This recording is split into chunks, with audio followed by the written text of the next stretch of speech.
Some were screaming, some were laughing, some were crying, some were cheering. Who the fuck?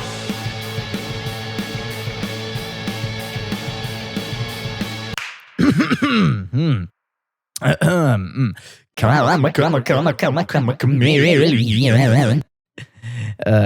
I got nothing to fucking do, don't I? Hey everybody, what is up? It is Stan the Man. Welcome back to another Stan the Man podcast. How are you guys doing today? Hope you guys are doing really well. It's Saturday, the 12th of February, 2022, and well, I'm gonna be honest. I'm a sucker for trilogies, and it looks like we might be looking into a third installment of a fucking World War. How about that? Well, no, we're never gonna get Team Fortress 3. We're never gonna get Half-Life 3, but we're gonna get World War 3 though. Actually, no, that's not exactly a good joke to make, but fuck it. I already said it, because why the fuck not? It's my fucking show. Anywho, last week, man. Fucking last week. I don't know if you guys tuned into the podcast last week, but last week I actually decided to sit down and talk about how how certain experiences in the military or aspects of military life I believe positively affected aspects of my everyday civilian life. I just did a video over the mind and matter subject, and to be honest, it was really fun to make. It was really fun to actually sit down and just go through my experiences with a fine-tuned comb and even call up old boot camp buddies and ask them what their experience was like, what did they learn? Okay, if they learned the same things, or maybe, they can just give me an extra nugget of information to work with over here, because I wasn't the only one who experienced boot camp, right? It was several individuals eventually melded into one big group.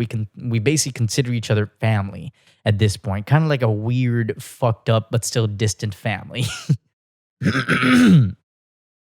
But I mostly just wanted to use anecdotes to accentuate not accentuate, but just explain the topics that I was talking about during the podcast. The running story in Mind Over Matter, and the example of what happens if you get delayed and what happens if you get delayed when it comes to your timing. Okay, you get shot up, that type of jazz. And I really enjoyed it. I really enjoyed it, especially the times where I actually sat down and tried writing the talking points of that podcast. That was fun. Before I knew it, my fingers were just flying across the screen. But we'll get to that in a little bit. What's been going on in the last week since I last recorded the podcast? To be honest, I work a lot with the computer. In fact, ever since I've gotten my Stripe, most of my work involves just looking at and programming and editing spreadsheets. Okay, because I do have a little bit of technical know-how because I grew up with computers all my life. Even though I constantly tell everyone, yo, yeah, I'm a farm boy. I grew up on a farm, all right? But my dad, he fixes computers for a living. So I literally just grew up surrounded by computers and or computer parts. So that part of me always just existed. And I'm really good with Excel, but I also still decided to do a deep dive into Excel by legally acquiring a course so I can find out more about it. For example, I was yesterday years old when I found out that you can actually program VBA language into Excel spreadsheets. Think about that. You can actually program code into a spreadsheet software. What a time to be alive. But I noticed one glaring fact during this whole endeavor is that, ladies and gentlemen, I am very slow when it comes to typing. I cannot type fast or quickly to save my life. To give you some perspective, I also noticed this when I was sitting down to actually write down the talking points of this podcast, that when it comes to specific words, I just end up using my 2 index fingers instead of my whole hand to actually type it out. And okay, let me give you some examples real quick. The average person types anywhere between about 40 to 50 words per minute. Well, ladies and gentlemen, I am happy to say that I am not average. I'm actually worse. I am actually worse than average. The average person types between about 40 to 50 words per minute. I can only type between about 20 to 38. All right. That is my maximum is 12 words per minute, slower than the average. Okay. So instead of typing the quick brown fox jumps over the lazy dog, I end up typing the backspace, the space. Quickie brown fox jumps over the backspace, the dog. All right. So what I end up doing? So what did I end up doing? I spent a great bulk of the last few days just scouring the internet for ways where I can actually like improve my typing. And I found this website called Fast Fingers. And I treated it like a freaking video game. Every time I would try to like bump up every time I would like try to bump up my fastest typing speed, my average words per minute, I would like hit a cap. And after maybe about 3 days, my average typing speed went from maximum 38 words per minute to about 48 words per minute. So now I am officially of average typing speed. But to me, that's nowhere near good enough. If I don't like sit down and actually practice it, I can actually lose my typing speed quite quickly. Now, this actually comes at a pretty good time because if you think about it, we are currently living in a digital age. Much of our lives these days revolves around punching in data into a computer, be that via an Excel spreadsheet or be that messaging on your fucking phone. It's all just data being punched into a computer, and there are going to be genuine employment opportunities for that in the near future. Let's say if the military doesn't work out for me. And I'm always one to adapt to the times. Except when it comes to like the whole freaking, zoophile thing. I'm not going to do that. Fuck that. Those people are strange and just keep it away from me. But we are approaching an age. Actually, we are already in an age where being a fast typer is an actually useful talent or skill to have. Okay, especially right now where I currently mentioned most of our lives revolve around punching data into a computer. Most of our lives already revolve around computers, okay? We have reached a point where algorithms know us better than we know ourselves, okay? It's gotten to a point where all you have to do, for example, you just have to think about maybe a dildo from like Adam and Eve or some shit, and one just fucking flies through your window. It's like, oh, there it is. It's kind of scary when you think about it, but it is the direction that the world is heading into. Another reason why I would want to type very quickly is, well, not only I'm getting into writing, okay, to actually like sit down and create this podcast or actually create better videos. The better part of it is just me sitting down and writing about my day, things that I saw, and how can I convert that into a auditorily, I don't know if that's even a word, pleasing way to talk to people about it. So I've been making a point to write minimally half an hour every single day, but the typing just gets in the way. These hands are made by the devil. No, I'm not gonna get that loud, but you get what I'm trying to fucking say, right? Anywho, another reason why I actually want to type a bit more quickly is I'm starting to get into coding. Okay, the whole VBA language kind of like piqued my curiosity just a little bit. So maybe when I'm done with this whole Excel thing, I might get into coding Python, maybe JavaScript and stuff like that. Who knows? Maybe even get into some ethical hacking. I don't fucking know. I've been in the book that I've been currently reading. This is How They Tell Me the World Will End by Nicole Perloff. It's basically just so far as I'm going right now, is just a history of cybersecurity.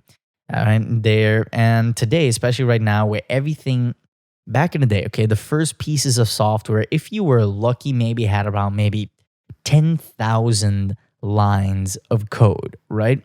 Meanwhile, a phone app can literally have millions and millions and millions of lines of code. In those freaking lines of code, there could be exploits, there could be 0 days, there could be freaking backdoors up the wazoo. All right. But knowing all that, right, the main reason, maybe I might even fucking, sorry, I'll just fucking skip ahead to another thing. Okay. I might even dabble into a little bit of virtual machines and maybe even learn how to use Kali Linux. I don't know. But there is a reasoning behind that. One, I want to be able to automate shit my way. All right, that is the beauty of coding, is that if you want to automate data analysis or you just want stuff to happen for you, it's best to just do it yourself instead of like getting it through a third party app. Why?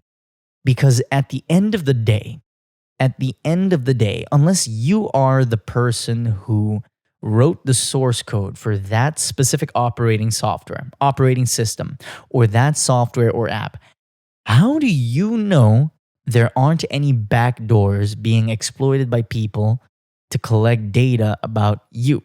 Now, you guys know me. You guys already know about this, okay? I'm not exactly opposed to the idea of nation states collecting data on their citizens, because at the end of the day, it is part of national security. The NSA really wants to fucking know if that's really, I don't know, Mrs. Grimshaw trying to figure out how to work her son's iMac, or is that a freaking incel living in fucking Burbank, California, making a pipe bomb? All right? Those are genuine risks to have, but there are defectors everywhere. It happened in the past already, where people actually fucking defected from the NSA and other data collecting companies, and eventually sold those exploits to other people with genuinely malicious intent. And I do not want that. I want at least some level of control over my privacy. That is one reason. But also, as I mentioned in podcasts in the past, this was also mentioned in Homo Deus by Yuval Noah Harari, and also in 21 Lessons for the 21st Century. AI, artificial intelligence, is slowly but surely becoming the god of our world. All right? And I'm not saying that in a religious sense. Now, I know some people, when I tell them this, they'll look at me like, the minute they hear AI is becoming the dominant power of the world, okay, they're immediately gonna fucking think of skeletal robots shooting lasers and Arnold Schwarzenegger's fucking heavy accent, "I'll be back." It's actually much more than that. AI has dominion over our lives, okay? You can already see bits and pieces of it. The Google algorithm, IBM's Watson, freaking Google, what's Google Assistant, Alexa, Siri. All of those are basically different forms of artificial intelligence. They already form a part of at least most people's everyday lives, at least if they're connected to the goddamn internet. But I don't know. Just going down the. All right, there is something funny to this episode, though. There is something funny about this episode. I just gotta pull it up real quick. During my search into the whole AI coding backdoor rabbit hole. AI is being used for a lot of stuff. AI is used for a lot of stuff. People even use it to come up with stories or writing prompts to actually make their stories or help in the creative writing process. I recently came across a website called InferKit. Yeah, InferKit. And I had the stories copy pasted into my tablet over here because some of them are just bangers. All right. So to sum it up, it's basically kind of like a writing. Actually, no, you write in a prompt into the AI, and it basically starts sifting through millions of articles and stories and ebooks and tries to create a cohesive story.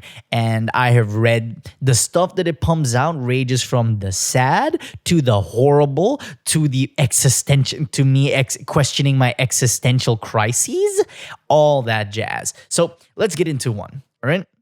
The first prompt I typed in was, something based off of horror. All right, let me just get into my narrator voice. All right, that's my narrator voice, okay? And let me just take a sip of coffee. I can just Actually, let me take recording. Yes. Holy hell, we've only been recording for 14 minutes. Damn. All right. So, this was the prompt. The prompt was, the wind howled through the cold, dead night. Basic, horror, basic horror thriller intro line right there. All right. Let's start. The wind howled through the cold, dead night. People walked alone. Some were screaming, some were laughing, some were crying, some were cheering. Who the fuck No. Some were cheering. Most had a tear in their eye. They had watched a dead man walk home to his family, his wife, his children, his parents, his house, his bed, his lover. He did not turn when the man grabbed him. The news, Tom. We are the news, the man said to him. Look what we have here. A dead man walking home to his family. The man did not stop. He stepped towards Tom. Tom felt a hand over his mouth. The man's other hand pulled out a knife. What are you going to do with him, you son of a bitch? The man yelled at his partner. The man turned to him. Oh no, Mr. Horton. We have him now. You are trapped. It's just a matter of time, said the man to Tom. Tom was shaking and then it stopped. All right, I just looked over there because my screen is over there. I keep forgetting my camera is over here. And then it stops. Keep in mind, this story, I did not write this. I just wrote in the prompt. And then proceeded to copy paste what the AI has written. I am narrating what artificial intelligence is basically spewed out into my screen. Okay. So it basically created like a weird, you basically notice that, oh my God, camera focus. There we go. You notice already that it has its issues because, it just drives into another direction. But let's move into another one. The second prompt I tried using, like a basic joke setup. So this is going to be the second prompt. Keep in mind, this is still written by AI. The only thing that was written or typed in here by a breathing human being, aka me, was the prompt. Okay. This was the prompt. A horse walks into a bar. That's the prompt. All right. Now let's see how the AI has finished it. A horse walks into a bar. The bartender says, what do you have? Beer. Well, what kind of beer? What does it look like? A hat. No, but we're a horse, not a hat. What kind of beer is that? The horse replies. I don't know what kind of beer. Okay, it sometimes has a stroke every single now and then. I don't know what kind of beer. Okay, I'm just gonna read it normally. I don't know what kind of beer does it look like. He met a German Shepherd in the park. After just a few minutes of meeting, their personalities were so alike. The German Shepherd owner could not believe it. The dog was very friendly, talkative, and outgoing, and said hello and kept his hand outstretched to shake hands with the Golden Retriever. Where did the fucking Golden Retriever come from? The Golden Retriever leaned forward and gave the German Shepherd a gentle lick on the face. What's that? The German Shepherd's owner asked. The Golden Retriever replied, that is whipped cream. The office Christmas party this year was fun. Good wine, good food, and good friends. It's interesting. Whoa, Jesus. It's interesting how our society develops that we all want to entertain ourselves in some way and come up with lots of little games. Huh? Okay. So the AI just, took a full 180 on that one. All right. Okay. All right. So this is the third one right here. Again, it's gonna be the prompt. Okay, the prompt was pretty silly. Why I use this name for a lot of it. I use this name for like a lot of characters in video games and stuff like that. Stubis McDinkle. So I decided to add beard to it. So the prompt was The Legend of Stubis McDinglebeard, and this is what the AI puked out. The Legend of Stubis McDinglebeard, Prince of the Laundromat, is a myth told to kiddies by the attendant at McDingle Station Laundromat on US Highway 278 in Orange. Just Orange. Is it Orange County? No, just Orange. His mother was trying to wash a knotted burlap sack she used for saving aluminum cans. The custodian said he could not help her because the laundry was filled with lots of big laundry things. At the time, it was just a poor neighborhood laundromat, one of hundreds sprinkled throughout the city of cotton mills. But the custodian heard McDinglebeard's mother tell her child, I'm going to read that again. But the custodian heard McDinglebeard's mother tell her child, I'll not let that darn thing spoil my clothes. Yes, Ma, replied McDinglebeard. You may now wash them. So she dried the sack and returned to the smelly profession of recycling. It was a glorious time, McDinglestain says. Today, Orange is booming. Modern poverty. it just ends with modern poverty. Today, Orange is booming. Modern poverty. All right. Okay. Last one. Since I am a podcast, this is getting podcaster. You may think of it as like a podcaster type thing. I decided to just type in another one and see, I tried to like structure a podcast episode around this and it just completely went off the rails. Instead of giving me a prompt for the podcast, it just gave me a whole ass article. Listen to this. The prompt was in today's podcast. That was the prompt. In today's podcast. All right. This is what InferKit decided to type out. In today's podcast, we'll talk about something you may have noticed recently that has been happening more often. Namely, that you've been seeing more advertisements in your Facebook feed. To some, this might be alarming. In reality, though, Facebook is just trying to expand its advertising revenues. This is something that everyone needs to get used to. It keeps going. The question that comes to mind, though, is why did Facebook start advertising on its platform? Well, it's actually pretty simple. Back in 2004, a young student named Mark Zuckerberg, age 18 at the time, set up his own website for business, Facebook Inc. The website cost $12 a month to use. Is this real?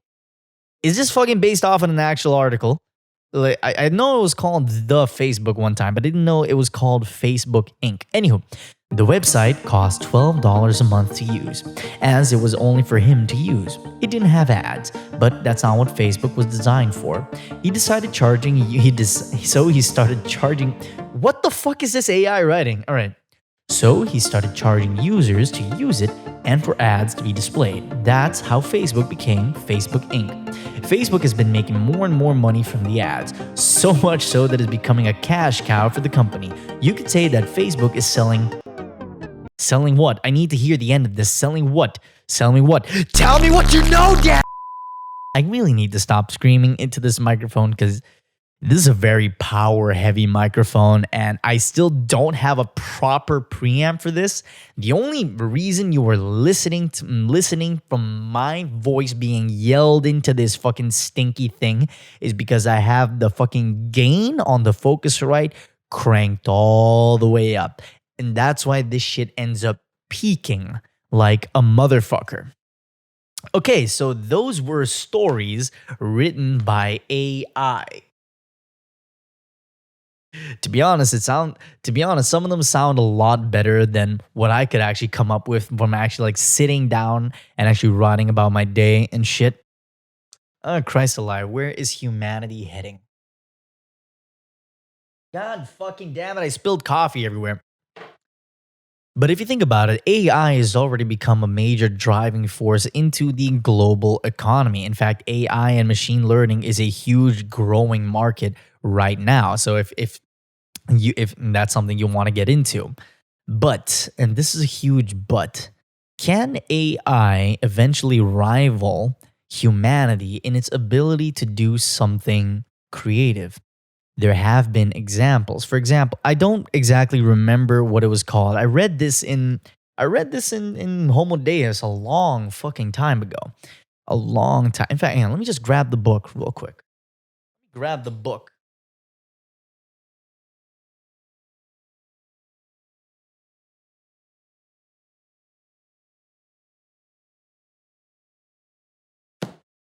All right, I got the book. All right, this is Homo Deus, by the way. Okay, as you can see by the amount of damage it has, I read through this thing at least like 3 times, especially during boot camp. It's a very interesting book. But I remember in this book, it talked about a specific artificial intelligence that ended up creating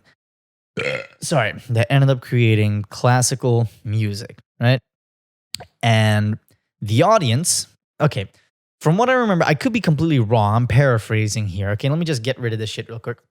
All right, so The audience was basically told to sit down and they heard two pieces of classical music. One a very famous piece by maybe Mozart, Bach, or someone else, I don't know, and the other made by the artificial intelligence program. I forgot what the AI was called.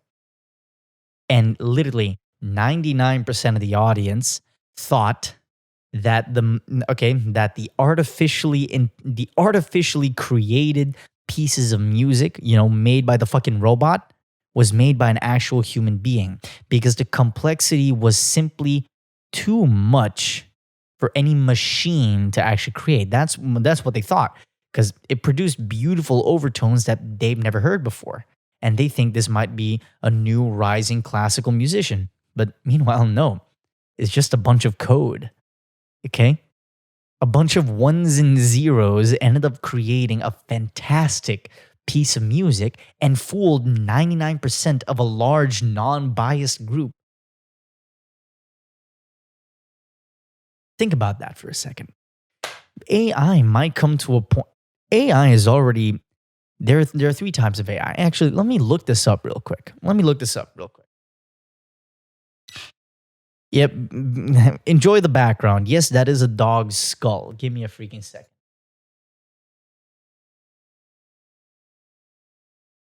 You can hear that fucking typing, can you?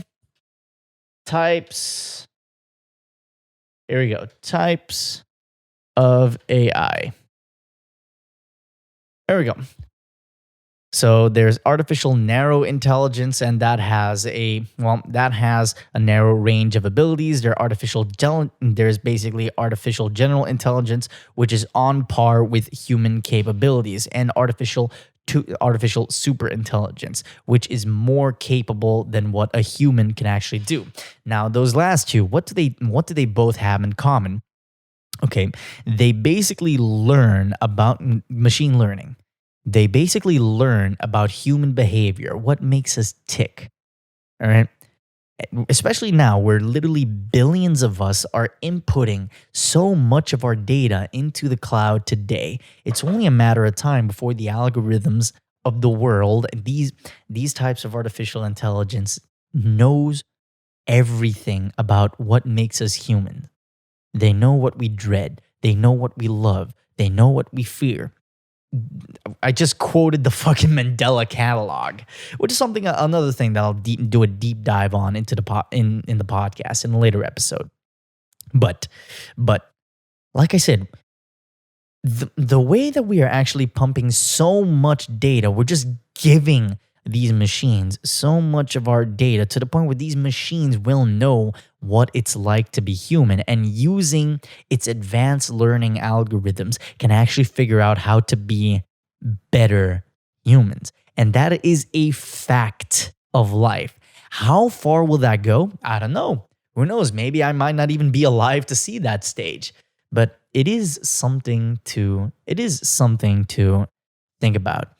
Now, ladies and gentlemen, that's all the time I have left for this episode, okay? If you like this episode, please remember to like, comment, and subscribe on YouTube. If you hear this episode on Spotify, feel free to share it with your friends, okay? But in the meantime, I'm Stan the Man, and this is me signing off. That was completely out of order. What the fuck?